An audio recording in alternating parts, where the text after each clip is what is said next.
In the 1970s, when you moved into your first apartment, you went to a thrift store, a garage sale, or a budget warehouse.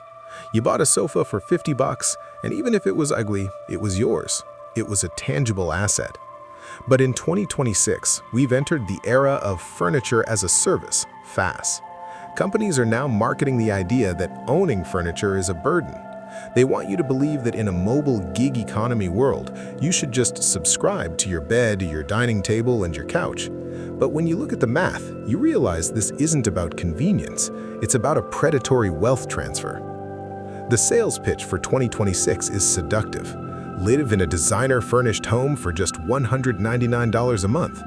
For a young professional starting a job in a high-rent city like Austin or Seattle, this sounds better than dropping $5,000 at a furniture store. But let's look at the ownership velocity. If you subscribe to a basic living room set for $150 a month, by the end of a 2-year lease, you have paid $3,600. The retail value of that furniture? Likely less than $1,800. You have paid a 100% premium for the privilege of owning absolutely nothing. This is the poor man's tax updated for the digital age.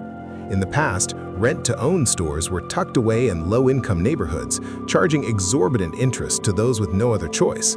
In 2026, these companies have rebranded with sleek apps and minimalist aesthetic websites, targeting the middle class.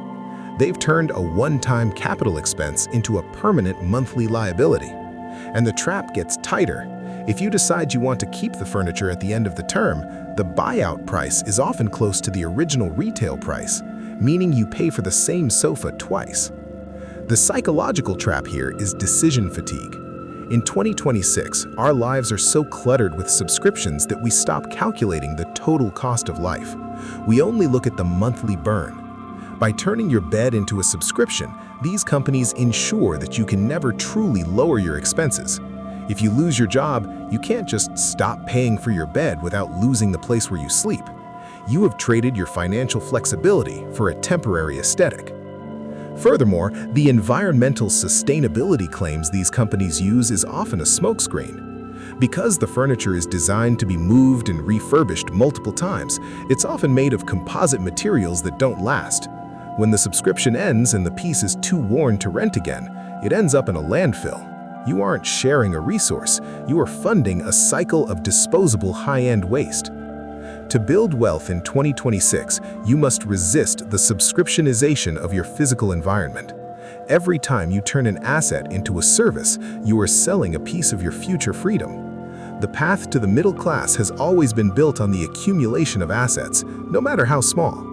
A used couch that you own is worth infinitely more to your net worth than a designer sectional that belongs to a VC-backed startup. Break the cycle. Buy it once, own it forever, and stop renting your lifestyle.